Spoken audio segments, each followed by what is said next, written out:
السلام عليكم حبايبي طلاب ثالثه ثانوي. احنا النهارده ان شاء الله باذن الله بنكمل مع بعض حل امتحانات كتاب المعاصر نسخه 2026. نحل مع بعض الامتحان الخامس في البيور ماثماتكس.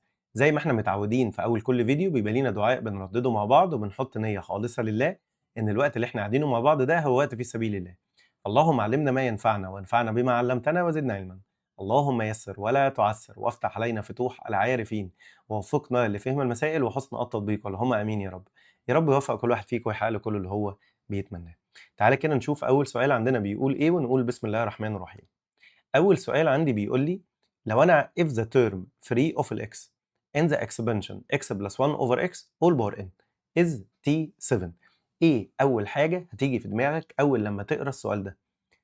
term 3 of x يعني هجيب general term واساوي الباور الموجود مع الاكس ده ان هو هيكون باور زيرو، لان الترم الفري اوف الاكس ده ما فيهوش زيرو، ما فيهوش اكس.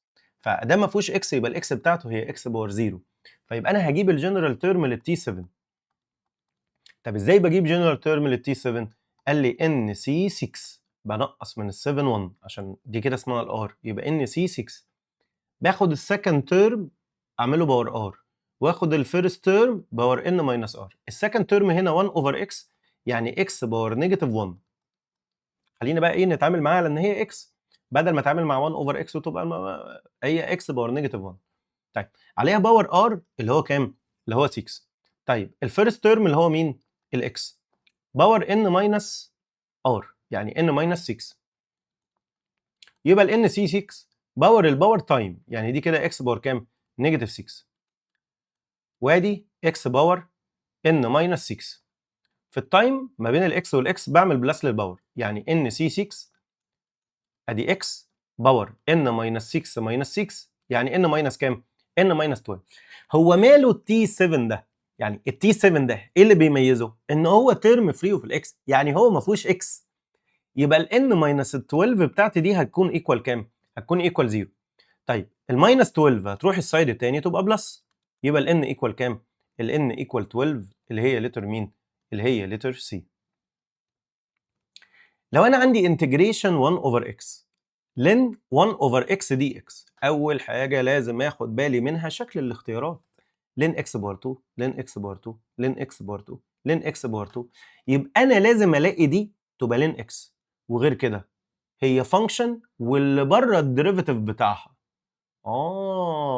فزود 1 للباور واعمل ديفايدد للباور الجديد. طيب حلو قوي، تعالى نمشي مع بعض واحده واحده نظبط شكل المساله نخليها لن اكس الاول. قال لي ما هي دي كده لن اكس باور نيجاتيف 1. اللن بتعمل ايه في اي باور للموجود على الاكس؟ بتجيبه من شعره وترميه وراه.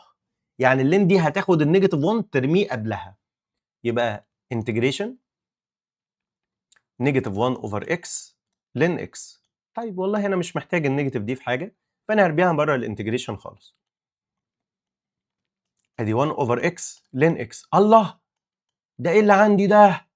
ده انا عندي لين اكس اقدر اقول عليها فانكشن والديريفيتيف بتاعها هو مين؟ 1 اوفر اكس.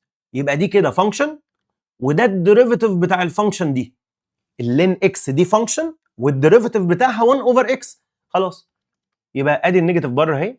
يبقى انا باخد الفانكشن اعمل لها ايه؟ اعمل لها بلس 1 للباور، يعني اخد اللين اكس دي اعمل لها باور 2 اوفر الباور الجديد اللي هو ال2 بلس السي. يعني الكلام ده نيجاتيف هاف وادي لين اكس باور 2 بلس مين؟ بلس السي. يعني نيجاتيف هاف لين اكس هول باور 2. يعني الانسر هنا لتر مين؟ يعني الانسر هنا لتر دي. The volume of the solid generated by ايه؟ by revolving the region bounded by the curve y equal 4 minus x square and the two positive parts of the x-axis a complete revolution about the x-axis. هتبقى باي تايمز كام؟ قلت له بص، اول حاجه بس كده انا محتاج ابقى عارف هو الكيرف ده. بص يا باشا، انا بيبقى عندي كيرف، الكيرف ده كده محتاج ابقى عارف هو هيقطع الاكس فين علشان اعرف اجيب له الانتجريشن. طيب انا مش فاهم، بص انا بيبقى عندي رسمه، الرسمه دي يعني مثلا ده كده هيقطع الاكس في حته، الجزء اللي فوق اللي موجود في البوزيتيف دايركشن في الاكس اكسس هيلف حوالين الاكس اكسس، فهيعمل لي سوليد. السوليد ده انا اقدر اجيب الفوليوم بتاعه عن طريق انتجريشن باي انتجريشن من حدود الانترفال للواي باور 2. فيبقى انا لازم اعرف الاول انا هجيب الانتجريشن منين لمنين في الاكس، فبساوي ال 4 ماينس اكس سكوير بالزيرو. الماينس اكس سكوير هيجي هنا يبقى بوزيتيف، يبقى الاكس سكوير ب 4. الباور 2 هيروح السايد التاني يبقى ايه؟ بوزيتيف اور نيجاتيف سكوير روت لل 4، يعني بوزيتيف اور نيجاتيف كام؟ 2. يبقى انا دلوقتي الكيرف بتاعي ده هيقطع الاكس اكسس كام مره؟ مرتين، مره عند النيجاتيف 2 ومره عند الايه؟ البوزيتيف 2. حلو قوي. طبعا دي يا جماعه دي كوادراتيك في الشكل بتاعها كيرف. اولا الاكس بار 2 نيجاتيف فهتبقى ماكسيمم، فهيبقى بالمنظر ده. طيب انا عندي هنا نقطه مهمه جدا، ايه هي؟ انت لو جبت الفوليوم من النيجاتيف 2 لل 2 اجابتك غلط. ايه ده؟ ليه؟ ما انت لسه قايل ان انت بتجيب حدود الانترفال وبتعمل انتجريشن. بص اقرا الجمله دي كده. The two positive parts axis coordinates a complete revolution about the x axis. يعني اللي هيلف حوالين الاكس اكسس هي الحته دي.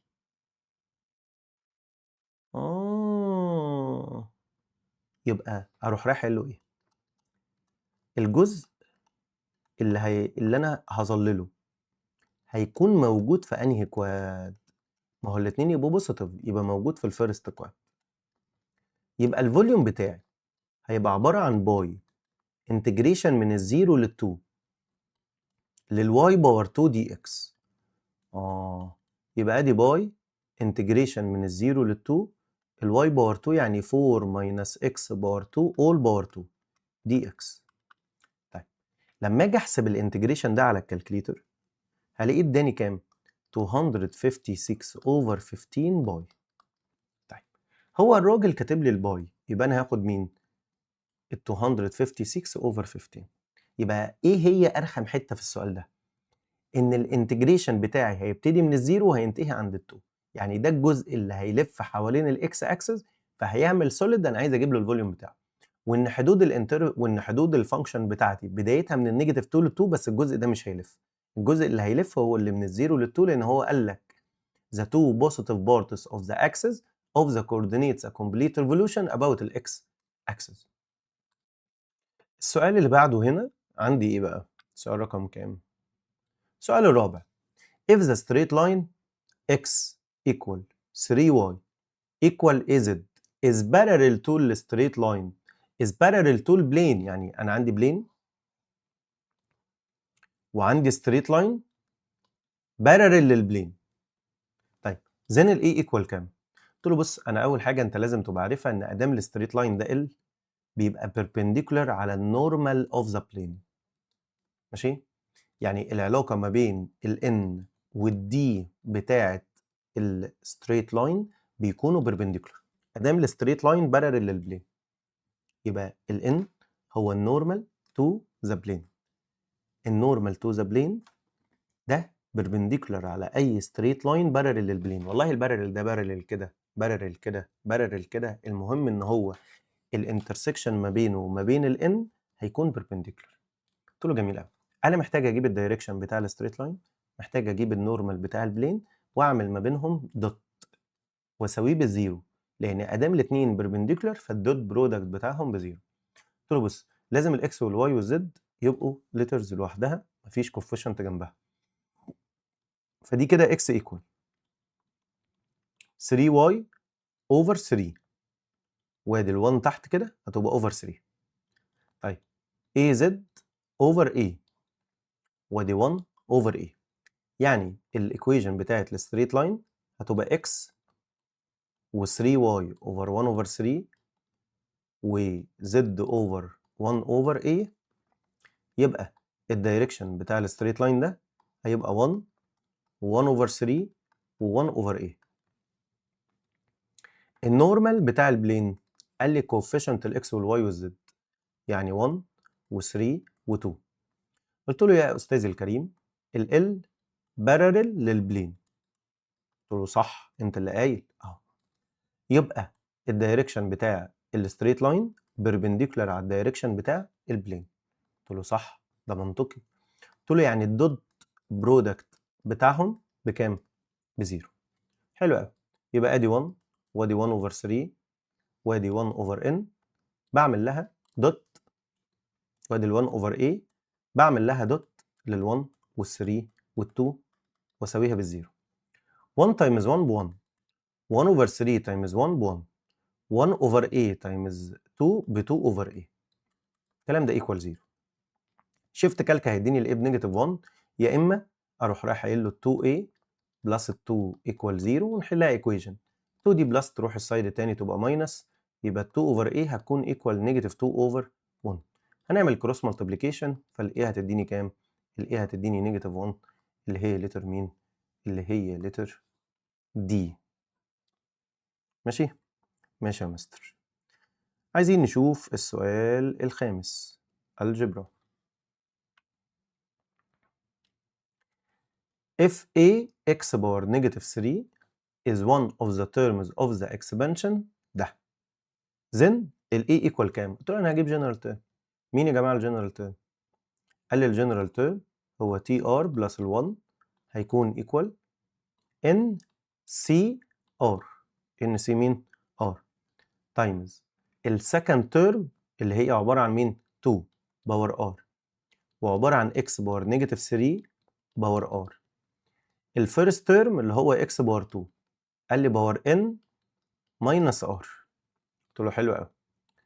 ادي ال n c r يعني 11 c r وادي ال 2 باور r وادي ال x باور نيجاتيف 3 r وادي ال x باور الباور تايم يعني 22 ماينس 2 r. طيب يبقى n c r وادي 2 باور r وادي x باور 22 ماينس 5 r لان نيجاتيف 3 والنيجاتيف 2 تبقى ماينس 5 r. قلت له والله بص انا هاخد ال 22 ماينس ال 5 r اساويها بالنيجاتيف 3. دي اول حاجه عندي. قلت له جميل.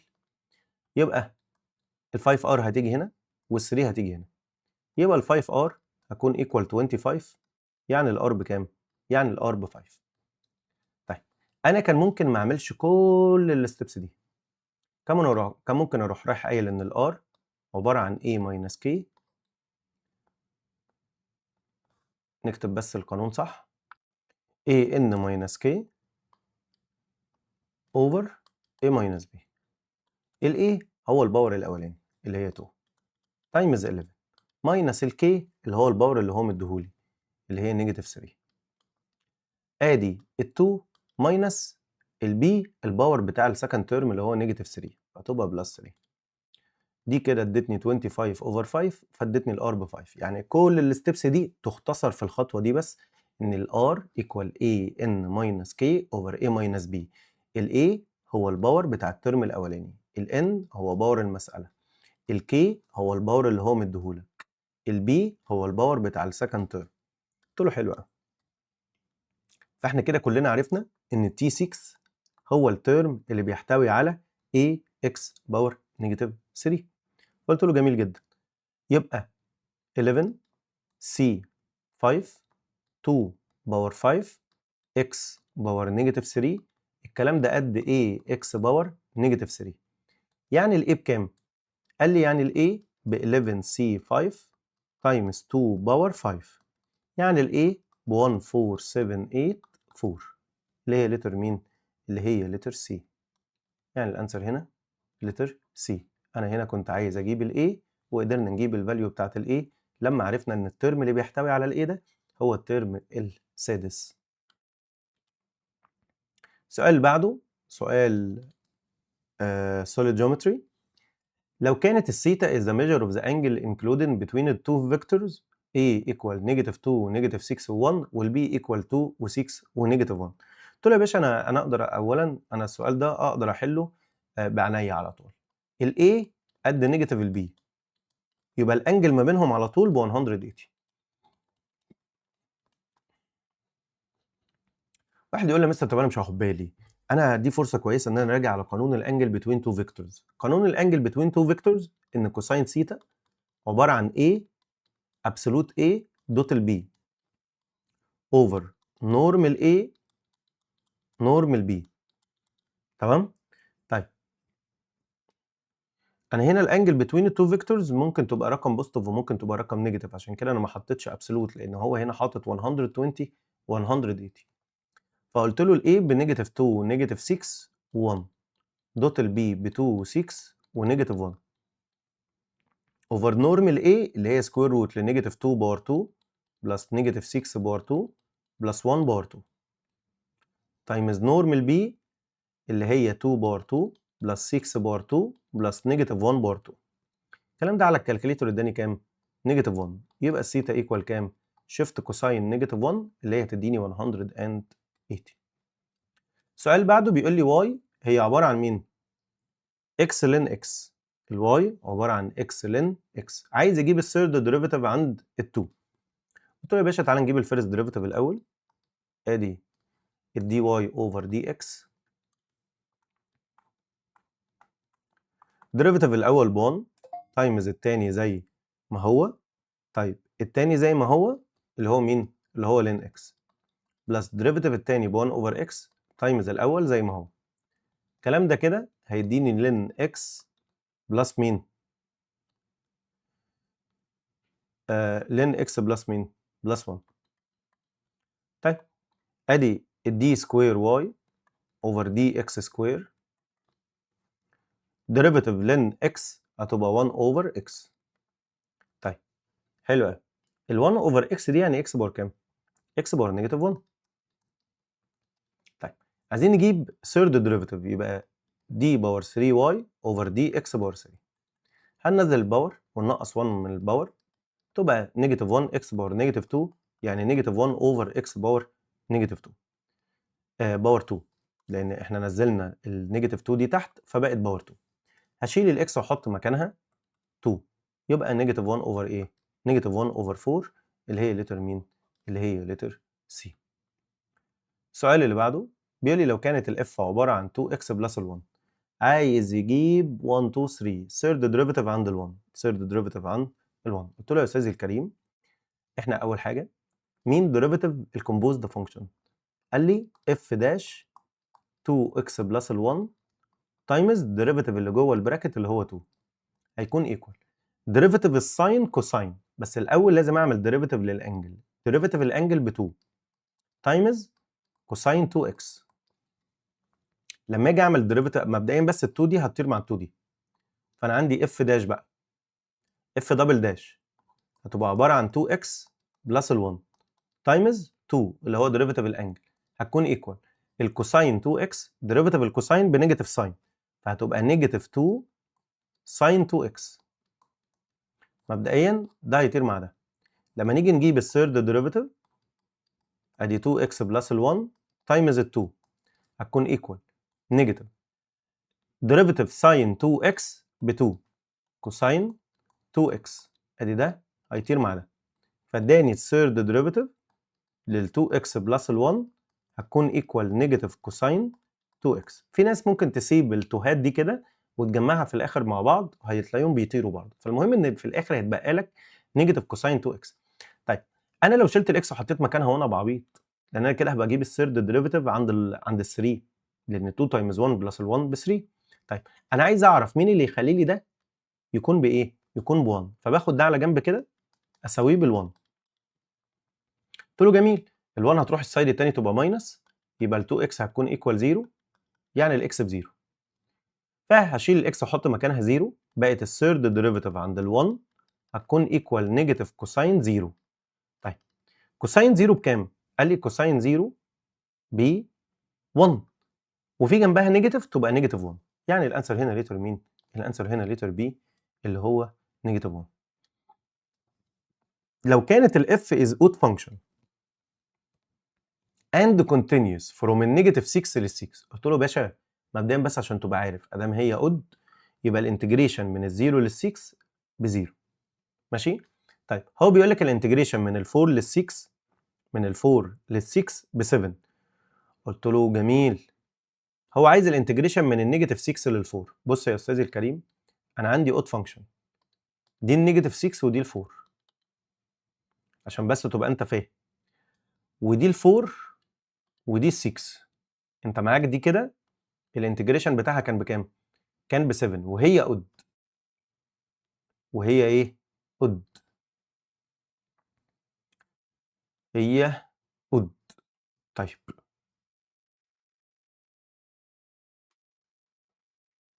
هو اللي بيحصل في الفيرست كواد بيحصل زيه في الثيرد كواد.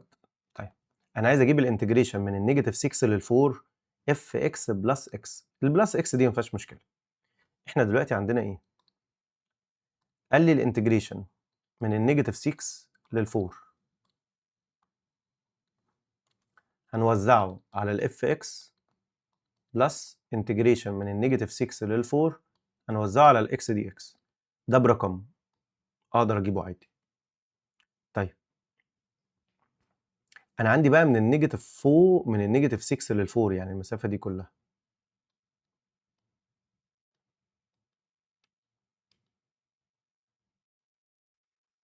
طيب اعملها ازاي دي بقى؟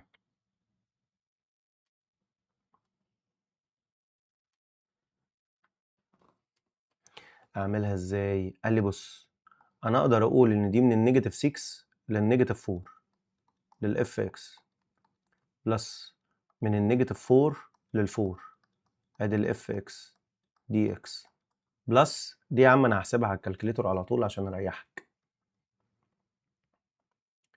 ادي دي كده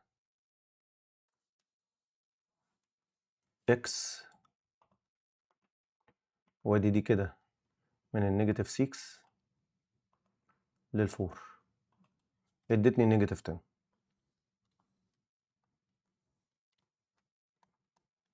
قلت له مبدئيا ده بزيرو. ايه ده ليه؟ قال لي ما هو من النيجاتيف 4 لل4 للاود فانكشن بتكون بزيرو. طيب حلو قوي. من النيجاتيف 6 لل4، من ال4 لل6 كانت ب7 من المعلومات اللي انا دارسها. يبقى من النيجاتيف 6 للنيجاتيف 4 هتكون بكام؟ هتكون بنيجاتيف 7 بلس 0 ماينس مين؟ ماينس 10. يبقى الاجابه نيجاتيف كام؟ الاجابه نيجاتيف 17. تاني، الانتجريشن من ال4 لل6 كان ب7، يبقى الانتجريشن من النيجاتيف 6 للنيجاتيف 4 هيكون بنيجاتيف 7. طيب ما دي حسبتها على الكالكليتور لقيتها طلعت كام؟ نيجاتيف 10. طيب انا عندي كان الانتجريشن من النيجاتيف 4 لل4 هي دي اود فانكشن صح؟ من النيجاتيف 4 لل4 بتكون بكام؟ بتكون بزيرو. يبقى انا هنا الانتجريشن من النيجاتيف 4 لل4 هيكون بزيرو. ماشي؟ بس خلاص. نيجاتيف 7 ماينس 10 بنيجاتيف 17. نمبر 10 1 بلس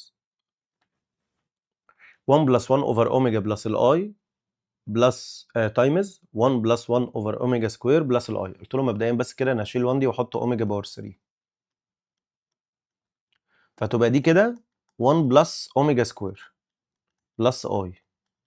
طيب ودي كده 1 بلس اوميجا بلس اي. قلت له حلو. ال 1 بلس اوميجا سكوير بنيجاتيف اوميجا بلس اي. ال 1 بلس اوميجا بنيجاتيف اوميجا سكوير بلس اي. طيب ما تيجي نعمل التايم.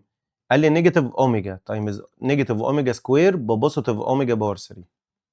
نيجاتيف اوميجا تايمز اي بنيجاتيف اوميجا اي. اي تايمز نيجاتيف اوميجا سكوير بنيجاتيف اوميجا سكوير اي. اي تايمز اي بنيجاتيف اي سكوير. قلت له يا باشا ده ب1 وده بنيجاتيف 1، وكان في هنا كمان نيجاتيف فبقت بلس 1. ماشي؟ يبقى دي كده، استنى بس، هو مين قال هي دي بلس؟ فدي كده نيجاتيف 1. طيب اوكي، هنا هاخد النيجاتيف اي كومن فيتبقى لي اوميجا بلس اوميجا سكوير. الاثنين دول هيطيروا مع بعض. اوميجا بلس اوميجا سكوير بنيجاتيف 1 يبقى نيجاتيف اي تايمز نيجاتيف 1 هتديني I. يبقى الإجابة I اللي هي لتر مين؟ اللي هي لتر B. If the curve of the function passes through الأوريجن، عدى من الأوريجن، and the first derivative half x square plus 3x, then the inflection point of the curve of the function. بص، أنا عايز أجيب الانفليكشن بوينت. أنا هنا عندي نقطتين مهمين جدا جدا. انفليكشن بوينت، يا ترى كفايه ان انا اجيب السكند ديريفيتيف واساويه بالزيرو، ولا انا عايز بوينت كامله؟ انا عندي النيجاتيف 3 متكرره، يعني لو النيجاتيف 3 هو الرقم اللي بيخلي السكند ديريفيتيف يطلع زيرو هيبقى عندي مشكله. طيب يبقى انا محتاج سكند ديريفيتيف ومحتاج الايكويشن بتاعت الكيرف. يعني السؤال ده ضرب عصفورين بحجر، خلاني اجيب السكند ديريفيتيف واجيب الانفليكشن، وخلاني اجيب الكيرف علشان اعرف اجيب تكمله البوينت اللي هي بتاعت الانفليكشن. فقلت له بص، اول حاجه انا هجيب سكند ديريفيتيف الاول. مين السكند ديريفيتيف بتاع المنظر ده؟ قال لي هنزل الباور، فهتبقى اكس باور 1 بلس 3. طيب هساوي السكند ديريفيتيف بزيرو عشان اجيب انفليكشن، فبقت الاكس بلس 3 هتكون ايكوال 0. فالاكس كده هتكون ايكوال كام؟ هتكون ايكوال نيجاتيف 3. لازم اتاكد ان الانفليكشن، يعني النيجاتيف 3 دي بزيرو. ده مش شرط كافي بس ان يخليني اقول على دي انفليكشن عند النيجاتيف 3، بس هو كده كده هتطلع انفليكشن يعني. فانا هعوض هنا برقم اكبر من ال3، وعوض اكبر من النيجاتيف 3، وعوض هنا برقم اصغر من النيجاتيف 3 بالكالكليتر. يعني هجيب الكالكليتر بتاعتي واروح جاي عامل شيفت سول، واروح جاي جايب الكالكليتر كده، واروح جاي كاتب اكس بلس 3 كالك، اعوض برقم اكبر من النيجاتيف 3 اللي هو النيجاتيف 2، اداني بوزيتيف. اعوض برقم اصغر اللي هو النيجاتيف 1 اللي هو النيجاتيف 4، ادتني نيجاتيف. يعني هنا ده بوزيتيف بعد كده نيجاتيف، يعني هي كونفكس اب بعد كده كونفكس داون. قلت له حلو قوي، ادام حصل تشينج حوالين النيجاتيف 3 يبقى النيجاتيف 3 دي انفليكشن. طب يا ترى الانسر بتاعي نيجاتيف 3 اللي هي لتر دي، نيجاتيف 3 و9، ولا نيجاتيف 3 و12؟ لازم يبقى معايا الايكويشن بتاعت الكيرف عشان اختار دي او ايه. فعشان اجيب ايكويشن الكيرف بجيبها ازاي؟ قلت له انا معايا الفيرست ديريفيتيف بهاف اكس سكوير بلس 3 اكس، هودي الدي اكس السايد التاني، يبقى انا معايا ان الدي واي بهاف اكس سكوير بلس 3 اكس دي اكس. قلت له حلو قوي، هاخد انتجريشن للتو سايدز، فبقت الواي عباره عن مين؟ هنا هزود 1 للباور واعمل ديفايدد للباور الجديد، فبقت 1 اوفر 6 اكس باور 3 بلس 3 اوفر 2 اكس باور 2 بلس السي. قال لي ان الكيرف ده باسنج ثرو الاوريجن، يعني الزيرو والزيرو بيلونج للاف اكس. يبقى انا اشيل اكس واحط مكانها 0، واشيل الواي واحط مكانها 0، فبقت 0 ايكوال 0 بلس 0 بلس السي، يعني السي ب 0. قلت له يعني الواي عباره عن 1 اوفر 6 اكس باور 3 بلس 3 اوفر 2 اكس باور 2. انا عايز اجيب اف نيجاتيف 3 عشان اعرف تكمله البوينت، فهتبقى 1 اوفر 6 تايمز نيجاتيف 3 باور 3 بلس 3 اوفر 2 تايمز نيجاتيف 3 باور 2. لقيت الكلام ده اداني كام؟ 9. يبقى الانفليكشن بوينت هي نيجاتيف 3 و9 اللي هي لتر مين؟ اللي هي لتر دي.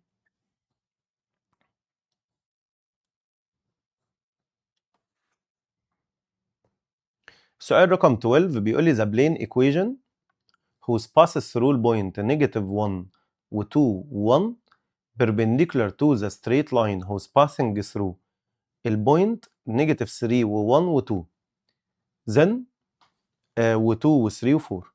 بصوا يا جماعه، انا معايا straight line perpendicular، انا معايا بلين عدى من البوينت دي وكان بيربنديكولار على الستريت لاين ده. ادام البلين بيربنديكولار على الستريت لاين، يبقى الدايركشن بتاع الستريت لاين ده بارلل للبلين، بارلل للدايركشن بتاع البلين، بارلل للنورمال. فقلت له يا عم انا هجيب فيكتور اسمه اي بي. الفيكتور اللي اسمه اي بي ده بيتجاب بي ماينس ايه، يعني هيتجاب نيجاتيف 3 و2، نيجاتيف 3 و1 و2 ماينس 2 و3 و4. طيب قلت له جميل، ده بكام؟ قال لي نيجاتيف 5 ونيجاتيف 2 ونيجاتيف 2. ده كده الان بارلل للاي بي. مين الان؟ نورمال تو البلين. طيب ما هو البلين كان perpendicular على الاي بي، يبقى الان والاي بي بارلل، يبقى الان هتكون عباره عن نيجاتيف 5 ونيجاتيف 2 ونيجاتيف 2. قلت له حلو قوي، يبقى انا دلوقتي الايكويشن بتاعت البلين بتاعتي هتبقى ار دوت ان ايكوال البوينت اللي هي دي كده اللي انا اسميها سي، تبقى سي دوت ان، يعني نيجاتيف 1 و2 و1 دوت ان. قلت له جميل قوي، يعني الار اللي هي اكس وواي وزد عشان هو عايزها جنرال هتبقى دوت ان النيجاتيف 5 والنيجاتيف 2 والنيجاتيف 2 هتبقى ايكوال النيجاتيف 1 وال2 وال1 دوت الان اللي هي عباره عن نيجاتيف 5 ونيجاتيف 2 ونيجاتيف 2. طيب دي نيجاتيف 5 اكس ماينس 2 واي ماينس 2 زد هتكون ايكوال نيجاتيف 1 تايمز نيجاتيف 5 ب 5، 2 تايمز نيجاتيف 2 بنيجاتيف 4، 1 تايمز نيجاتيف 2 بنيجاتيف 2. يبقى نيجاتيف 5 اكس ماينس 2 واي ماينس 2 زد الكلام ده هيكون ايكوال نيجاتيف 1. هنوديها جوه تبقى نيجاتيف 5 اكس ماينس 2 واي ماينس 2 زد بلس ال 1 ايكوال 0. والله ادور عليها بقى موجود في الايه، في الاختيارات. لقيت ان اللي موجود في الاختيارات نفس دي كده، هي لتر مين؟ هي لتر بي. يبقى انا الشكل اللي موجود عندي هو لتر مين؟ هو لتر بي. تعال نشوف الباقي.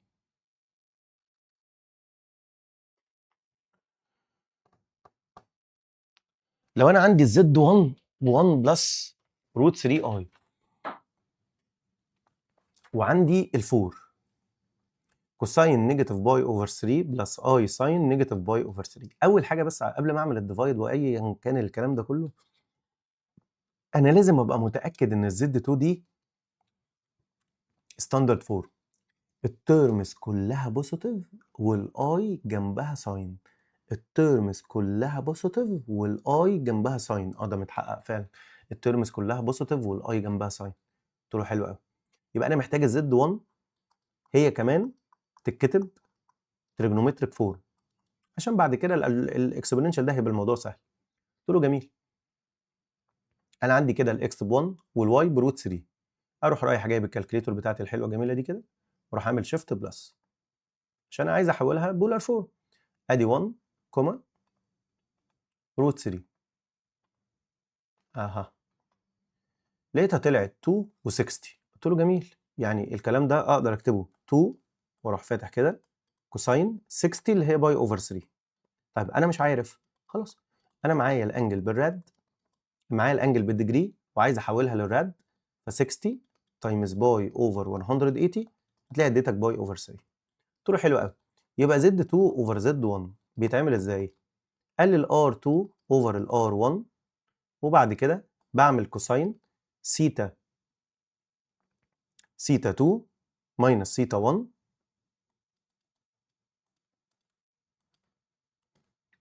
بلس اي ساين سيتا 2 ماينس سيتا 1. طول ما المسألة ستاندرد انا مالك زمان، الار 2 اوفر الار 1 ادي ده كده 4 وادي ده كده 2 يبقى 4 اوفر 2، ادي كوساين السيتا 2 اللي هي نيجاتيف باي اوفر 3 ماينس باي اوفر 3 بلس اي ساين نيجاتيف باي اوفر 3 ماينس باي اوفر 3، يبقى 2 كوساين 2 باي اوفر 3 نيجاتيف 2 باي اوفر 3 بلس اي ساين نيجاتيف 2 باي اوفر 3. بس كده حولها الاكسبوننشال فتبقى اي 2 اي نيجاتيف 2 باي اوفر 3 اي، اللي هي لتر مين؟ اللي هي لتر دي. انا اللي مطول في الستبس بس علشان خاطر افهمك مش اكتر، بس انت تقدر كنت تختصر حاجات كتير قوي من الموضوع ده وتقدر تجيبها بمنتهى السهوله يعني بعينيك اساسا. The curve of the function fx عباره عن x minus 2 times e power x is convex down. محتاج second derivative on. قلت له تمام. ودومين، الدومين هنا هيبقى ار، يعني مش فارقه الدومين هنا في حاجه. يبقى اجيب فيرست ديريفيتيف الاول. قال لي دول تو فانكشنز تايمز بعض، ديريفيتيف الاول ب 1 تايمز الثاني زي ما هو. طيب بلس ديريفيتيف الثاني باي باور اكس تايمز الاول زي ما هو. طيب اجي اجيب سكند ديريفيتيف. طيب مستر ما ناخد من دي كومن والكلام من ده، ماشي مفيش مشكله. يبقى ادي اي باور اكس، لما اخد من هنا اي باور اكس هيتبقى لي 1 بلس اكس ماينس 2، يعني الفيرست ديريفيتيف هو عباره عن اي باور اكس تايمز اكس ماينس 1. طيب تعالى نجيب بقى السكند ديريفيتيف. الديريفيتيف الاول باي باور اكس تايمز الثاني زي ما هو، بلس الديريفيتيف الثاني ب 1 تايمز الاول زي ما هو. طيب اوكي، قلت له تعالى نظبط شكل السكند ديريفيتيف كده بحيث ان الموضوع يبقى ايه؟ بحيث ان الموضوع يبقى سهل. طيب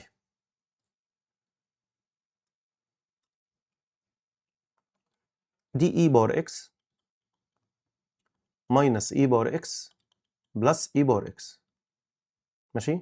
هنا في اكس، الاثنين دول هيطيروا مع بعض فاداني ان السكند ديريفيتيف اكس اي باور اكس. هقسم البيج نصين، مره هخلي السكند ديريفيتيف بزيرو تبقى اكس اي باور اكس ايكوال زيرو، فيا اما الاكس بزيرو يا اما الاي باور اكس بزيرو. دي ريفيوزد لان ده مستحيل يحصل. طبعا السكند ديريفيتيف يكون مينينجلس، ده حاجه هنا ملهاش اي لازمه مش هتوصلني لحاجه، فتبقى الاكس بايه؟ الاكس بزيرو. قلت له جميل. يبقى انا اروح جاي كده عامل نمبر لاين، روح رايح قايل له ادي الزيرو هيخلي السكند ديريفيتيف بزيرو، وادي الفانكشن. قلت له جميل قوي. انا هكتب السكند ديريفيتيف اللي هو اكس ادي اي باور اكس، هعوض جوه السكند ديريفيتيف ده برقم اكبر من الزيرو وليكن 2. لقيتها طلعت بوزيتيف. بوزيتيف معناها ان الشكل الفانكشن هيبقى ايه؟ هيبقى كونفكس داون. طيب اعوض برقم اصغر من الزيرو وليكن نيجاتيف 2، ادتني نيجاتيف. نيجاتيف يعني كونفكس ايه؟ يعني كونفكس اب. هو بيسالك بقى، بيقول لك هي كونفكس داون امتى؟ هنقول له من الزيرو لحد الايه؟ لحد البوزيتيف انفينيتي. يعني من الزيرو للبوزيتيف انفينيتي، يعني الاجابه هنا لتر مين؟ يعني الاجابه برضو لتر دي اللي احنا اخترناها كتير قوي. ما بقتش بركز احنا بنختار لتر ايه. ABCD is a parallelogram in which DM perpendicular to AB، يعني هي الهايت بتاع البارالوجرام، والدي ام كانت ب 3 والدي سي كانت ب 8. then the norm of cross product AB cross ال AD. مين النورم بتاع الكروس برودكت؟ قال لي الاريا اوف بارالوجرام. استنى بس يا مستر، هاف يا مستر. لا لا لا ثانيه بس، هو انا الاي بي والاي دي دول تو adjacent sides ولا تو diagonals؟ قال لي تو adjacent sides. يبقى نورم الاي بي كروس الاي دي بيبقى عباره اريا اوف بارالوجرام. مستر انا ناسي الكلام ده. بص يا بابا، ما هو النورم الاي بي كروس الاي دي هو اي بي تايمز اي دي تايمز ساين الانجل اللي ما بينهم. طيب ما هو ده اللي انا قلته ده الاريا اوف بارالوجرام. تمام، قلت له الاريا اوف بارالوجرام هنا بيس تايمز هايت، يعني 8 تايمز 3، يعني الاريا اوف بارالوجرام ب 24. فبالتالي النورم اوف كروس برودكت بتوين الاي بي والاي دي هو كمان هيكون بكام؟ هيكون ب 24 اللي هي لتر مين؟ اللي هي لتر بي. بيقول لي the radius length of the circle increases at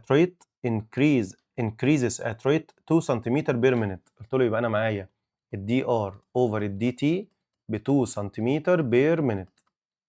its area at rate 20 باي. يعني دلوقتي ال dA over ال dt ب 20 باي. Then diameter length of the circle at this moment.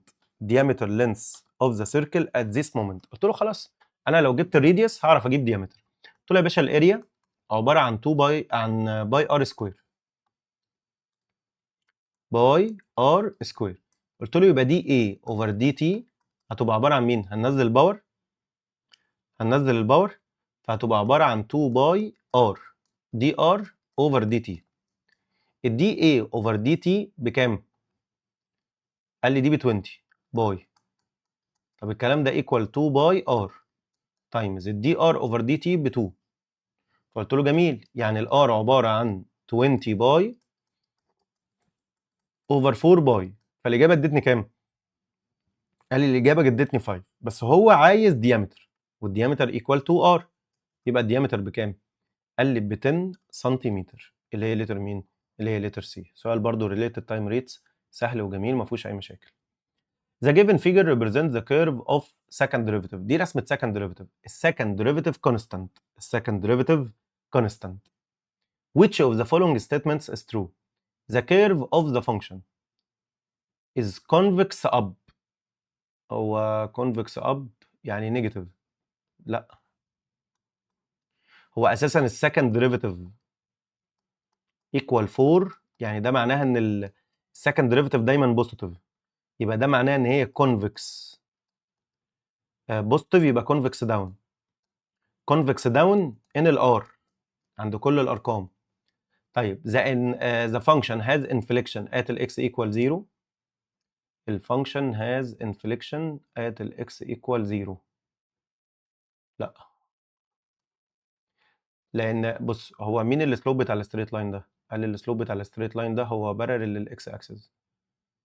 استنى بس، هو احنا هنا مين اللي بيخلي ده يطلع 0؟ طب تمام، هو ما قطعش الاكس اكسس اساسا. لا، the curve of the function f is convex up من الزيرو للانفينيتي. لا، احنا قلنا convex down اساسا. the curve has no local maximum. هو convex down، يبقى عنده local minimum. هو has no local maximum فعلا. يبقى الاجابه لتر مين؟ لتر دي. The equation of the straight line passes through the point of intersection between the two straight lines دول and parallel الستريت لاين التالت. طبعا كلنا عندنا طموحات واماني ان تطلع البوينت اوف انترسكشن هي الجيفن بوينت عشان دي اسهل طريقه. طيب تعالى نجيب البوينت اوف انترسكشن. تعالى بس نظبط المنظر ده الاول. قلت له x minus 1 جميل، ده ما فيهوش مشاكل. y plus 1 ده جميل ما فيهوش مشاكل. هنا هناخد نيجاتيف كومن هتبقى z plus 1 over 4. هننزل النيجاتيف تحت يبقى x minus 1 over 2 هتبقى y plus 1 over 3 وادي z plus 1 over نيجاتيف 4. قلت له ده عدى من بوينت هسميها A. البوينت A دي هي x minus 1 وهنا نيجاتيف 1 وهنا نيجاتيف 1.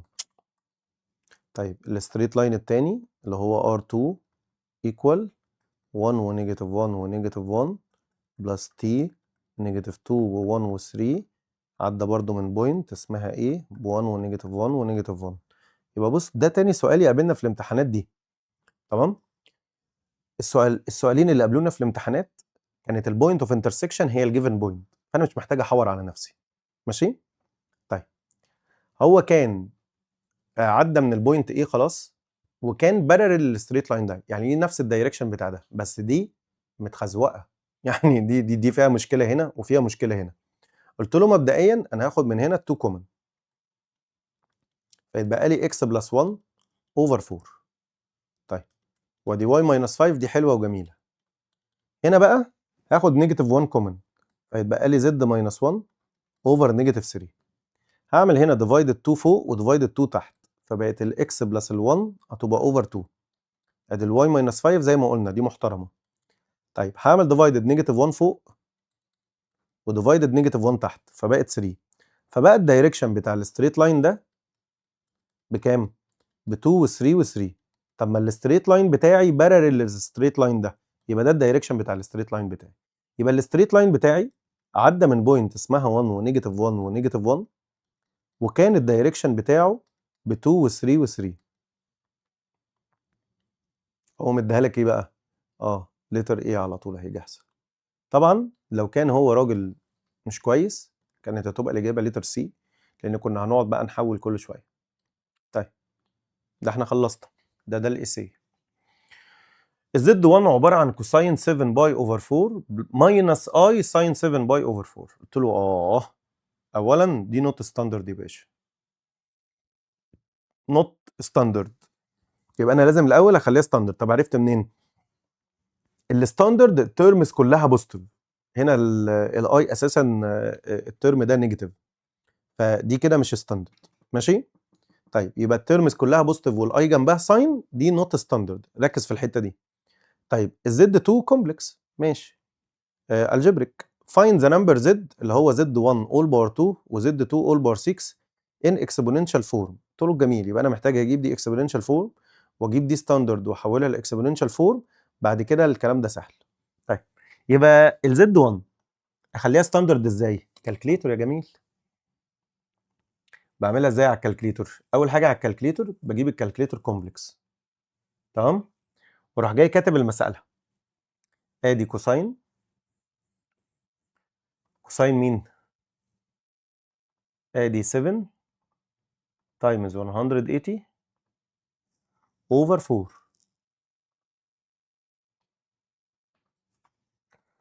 ماينس اي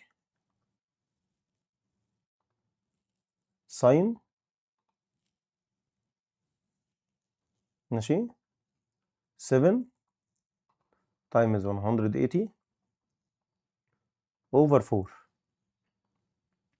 هعمل شيفت 2 3، ادتني 1 و45. 1 وكام؟ 1 و45.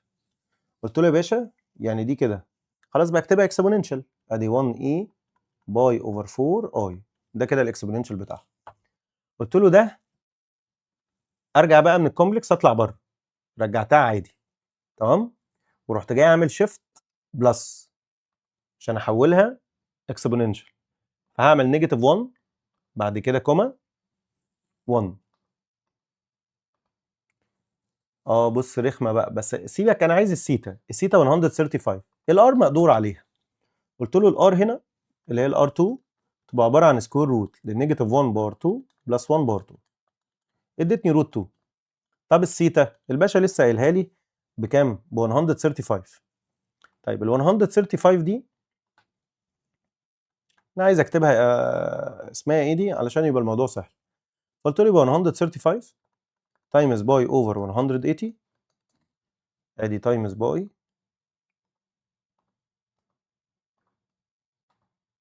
اوفر 180. لا دي 135 ادتني 3 باي اوفر 4. قلت له يبقى الاكسبوننشال فورم للزد 2 هيبقى اي باور 3 باي اوفر 4 اي. قلت له جميل. طيب عايزنا نجيب الزد 1 باور 2 الاول، براحتك. الزد 1 باور 2 الاي مش يعني كده اي بتنزل تايم للباي اوفر 4، يعني 2 تايمز باي اوفر 4 اي، يعني اي باور باي اوفر 2 اي. طيب الزد 2 باور 6 فهتبقى 3 اوفر 4 تايمز 6 بكام؟ ب 9 باي اوفر 2. قلت له يعني ايه باور 9 باي اوفر 2 اي. الزد 1 هتبقى زد 1 الزد سوري هتبقى زد 1 باور 2 تايمز زد 2 باور 6. فقلت له في التايم بنعمل بلس للانجلز، وهنا كان في حاجه بس انت نسيت ان هنا في روت 2، فالروت 2 دي باور 6، انا عندي روت 2 باور 6، الروت 2 باور 6 دي هتدي لك 8، يبقى 8 اي باور 9 باي اوفر 2 اي. طيب قلت له 8 تايمز 1 فين دي كده ب 1 يبقى 8 اي باي اوفر 2 اي بلس 9 باي اوفر 2 اي. طيب يبقى 8 اي مين بقى 5 باي اي. طيب ده طبعا نوت ستاندرد، فالستاندرد بتاعها افضل اعمل ماينس 360 يعني ماينس 2 باي، فلقيتها طلعت كام باي اي. دي كده الاكسبوننشال فورم ان ستاندرد فورم. فالموضوع جميل جدا وما فيهوش اي مشاكل. اخر سؤال عندي بيقول لي 3 بوزيتيف نمبرز. حلو، السم بتاعهم 12، الجريتست نمبر اوف ذم is 3 times smaller. قلت له يا باشا يبقى السمولر السمولست اكس والجريتر الجريتست 3x. السم بتاع ال 3 نمبرز كان كام؟ كان 12. Find these numbers that the product is as maximum. قلت له جميل جميل جميل جمال ملوش مثال. قلت له يا باشا بص، ده البرودكت يبقى عبارة عن first times second times third. ماشي؟ الفيرست اكس السكند واي، يا عم بلاش فيرست وسكند وثيرد، اكس وواي وزد. اكس واي زد، ده الاكس وده مين الواي. مين اللي فاضل لي عشان تبقى المساله كلها في وان انون؟ بص انا متفق معاك اتفاق، ما بغيروش، ما غيرتوش، يعني احنا بنحل اهو انا ما غيرتوش. احنا بنعمل ايه دايما؟ بنكتب الريليشن اللي هو عايزها ماكسيمم او مينيمم على الشمال، وبفضل العب في اليمين بحيث ان انا اخلي الريليشن دي في الاخر تبقى في وان انون. ادي الاكس، ادي الفيرست باكس، وادي السكند اللي هو الواي ب 3 اكس. طب انا فاضل لي الثيرد اللي هو الزد. قال لي ما هو السم بتاع اكس بلس واي بلس زد ب 12، يعني اكس بلس 3 اكس بلس الزد ب 12، يعني الزد عباره عن 12 ماينس 4 اكس. بس كده. يبقى دي اكس تايمز 3 اكس تايمز 12 ماينس 4 اكس. نجيبها سمبلز فورم، 3 اكس سكوير تايمز 12 ماينس 4 اكس، نوزع يبقى 36 اكس سكوير ماينس 12 اكس باور 3. قلت له جميل قوي، نعمل ديريفيتيف دي بي اوفر دي اكس، دي بي اوفر مين دي اكس.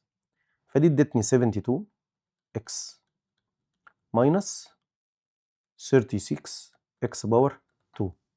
هنساوي الفيرست ديريفيتيف بزيرو، يبقى 72 اكس ماينس 36 اكس سكوير يكون ايكوال 0. هنعمل فاكتورايز على الكالكليتور، يعني احنا لو رتبنا ده كده وعملنا فاكتورايز على الكالكليتور هلاقي الاكس هتطلع بزيرو والاكس هتطلع ب2. والله يا جدع الاكس بزيرو والاكس ب2، الزيرو ده مرفوض ما ينفعش، يبقى الصغير ب2. قلت له جميل، الاول لازم اجيب السكند ديريفيتيف، هجيب السكند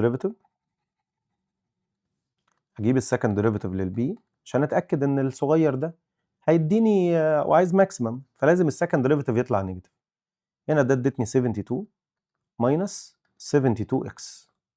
لما اجي اعوض مكان الاكس ب 2 هلاقي الانسر اداني نيجاتيف 72. طيب نيجاتيف 72 ده رقم نيجاتيف، يبقى البي هتكون ماكسيمم ات الاكس ايكوال 2. قلت له يا باشا يبقى الاكس ب 2، الواي ب 3 تايمز 2 يعني 6، الزد ب 12 ماينس 4 تايمز 2 اللي هي بكام؟ ب 4. يبقى الثلاث ارقام 2 و6 و4. وبكده يبقى احنا خلصنا الامتحان بتاعنا النهارده. اتمنى ان الموضوع يبقى سهل بالنسبه لك وان انت تكون مستمتع بالحل والدنيا بدات تنور كده في وشك كده بدا ايه ترد فيه الروح، علشان طول ما انت بتحل هتحس ان وشك كده مردود فيه الروح والدنيا معاك جميله. خليك دايما فاكر ان طول ما انت مستر محمد مجد هتفهم ماس بجد. اشوفك على خير ان شاء الله باذن الله في فيديو جديد، وشكرا.